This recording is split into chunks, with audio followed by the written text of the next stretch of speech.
J'oublierai pas qu'à une époque j'étais un petit gars triste et fier. Je voulais porter sur mon mini-torse les cicatrices de Ken. J'étais sportif, exhorté par mes irascibles rêves. Un mini-homme qui jamais ne sortait de sa pyramide de verre.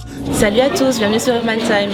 Alors aujourd'hui, exceptionnellement, c'est moi, Kajat, vous voyez à l'écran. D'habitude, je suis en supervision.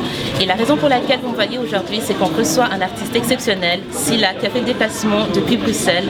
Salut Silla. Merci déjà pour la manière dont tu m'introduis. C'est trop d'honneur déjà, mais c'est gentil. Merci à toi d'être présent avec nous aujourd'hui. Ce qu'on va faire, c'est qu'on ne va pas parler de Silla, le rappeur, l'artiste.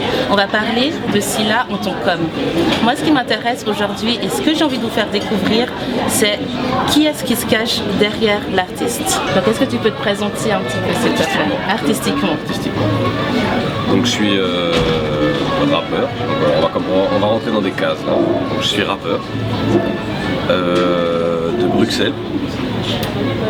Et donc, je fais du rap depuis plus d'une dizaine d'années. Et j'ai eu la chance ces derniers temps de m'internationaliser un peu plus, en tout cas dans le domaine de la francophonie, et donc de faire des dates en France, en Suisse et en Belgique principalement. On a fait une date au Maroc, mais c'est pas une habitude. Donc voilà, on voyage un petit peu et on rencontre un public qui est là et qu'on a la chance d'avoir. Donc j'ai d'abord été dans un collectif Compact, qui a apparu sur plusieurs mixtapes aussi, puis en solo j'ai sorti un 5 titres qui s'appelle Immersion, puis un projet téléchargeable qui s'appelle Thermocline, puis un maxi purement digital qui s'appelait Second Souffle, et un album qui s'appelle Abyss, qui est sorti en février 2013. Donc vous voyez, c'est pas un petit nouveau, ça fait longtemps qu'il est là, le jeune homme, hein, longtemps. Et il fait le modeste là, mais allez, je vous conseille d'aller regarder sur YouTube ses vidéos et vous verrez qu'il y a pas mal de personnes qui le suivent parce que c'est un artiste de talent. J'ai fouillé toute mon histoire, jusqu'au moindre de mes souvenirs. J'ai bien dû au moins tout retourner 1000 fois. J'ai trouvé cris d'âme, toute vide, larmes, sourire, soupir, mais tout m'inspire à crier victoire. J'ai fouillé toute mon histoire, j'ai revu le temps passer. Des fois j'en ai souri, des fois j'en ai eu le sang glacé. J'ai remarché sur la moindre de mes tracés. Recherche les failles, mais je ne trouve rien à remplacer. Sincèrement, t'es quand même fier du chemin accompli. C'est pas moi qui décide que le public me suive, quoi que je fasse. Donc j'estime toujours avoir une chance de pouvoir remplir une salle, d'avoir des gens qui soutiennent, qui achètent l'album, qui suivent sur les réseaux sociaux, même si on n'est pas très actif sur les réseaux sociaux et qui continuent malgré tout à suivre. C'est une chance.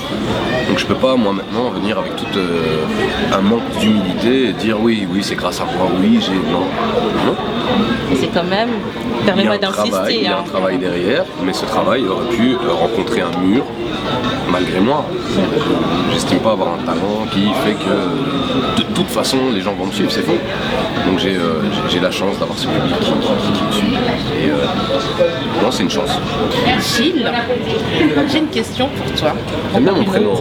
Oui. J'aime bien ton prénom parce que les gens t'appellent Silla. Au concert, les gens t'appellent Silla. Et moi, mon but, c'est vraiment de parler à Gilles. J'aimerais que tu me parles de ta vie, du début, enfin ton adolescence, du début non. Des heures, non. De ton adolescence jusqu'à ce que tu aies enfin découvert ton attrait pour la scène en tant que Silla. Le contexte familial, c'est un enfant seul avec sa mère au chômage. Donc ça, c'est le contexte social, ça en dit beaucoup. Une relation fusionnelle avec sa mère, parce que je suis seul avec ma mère, donc forcément, il y a des liens forts qui se sont... Tu deviens sa raison de vivre, etc. Donc une évolution dans ce contexte-là. Ma mère avait voulu me mettre dans une école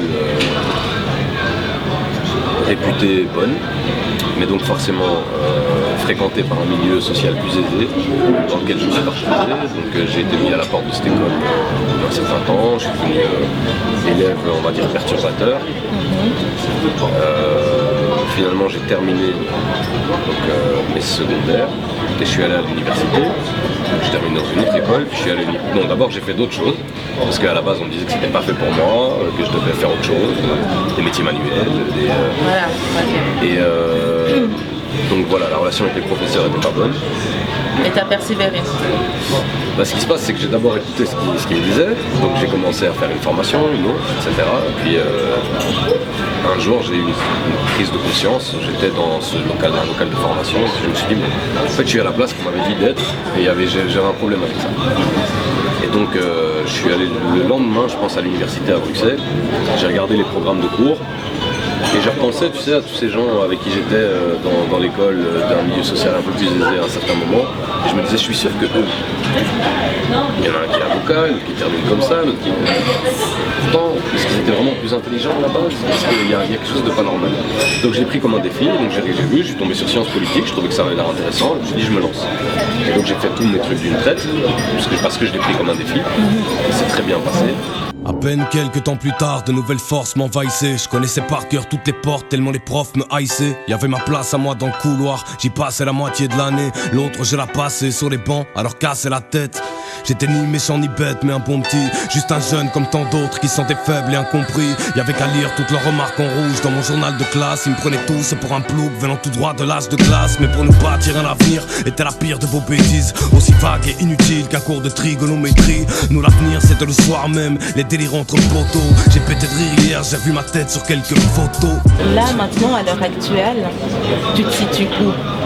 Que ce soit dans ta quête spirituelle, que ce soit dans ta quête artistique. Là, je sais que tu es en train de peaufiner un nouveau projet. Donc, tu te situes où dans tout cet environnement, en fait? Toujours en quête, et heureusement. Je ne vais pas dire que j'ai un aboutissement, il n'y aura certainement jamais d'aboutissement, et c'est ce qui fait le charme de la quête. La quête n'est plus une quête si tu t'arrêtes. Si tu t'arrêtes, c'est que c'est mort. Si tu t'enfermes dans des certitudes, tu pourris dans tes certitudes. Donc moi, à chaque fois que je pense avoir une réponse à une question, elle est chaque fois bouleversée par quelque chose d'autre, et donc elle m'amène à devoir amener une autre question, une autre réponse, etc. etc. Donc c'est vraiment une quête perpétuelle. Perpétuelle, jusqu'à ma mort. L'interview touche à sa fin. Moi, je remercie vraiment de nous avoir suivis. Je remercie notamment Sila et Gilles d'avoir participé à cette interview qui était très enrichissante. J'en ai appris beaucoup. C'est une personne très intéressante. Vous pouvez nous retrouver sur nos réseaux sociaux, que ce soit Instagram, Facebook, Twitter et notre site internet sur Urban Time Télé. À très bientôt. Bye. J'avance en destination inconnue et je porte les stigmates de mon passé. Certaines souffrances resteront insolubles, mais malgré tout je ne trouve rien à remplacer. J'avance en destination inconnue, et si pousser la porte du trou noir me tente, je me souviens que la vie continue. Alors je longe les murs dans les couloirs du temps.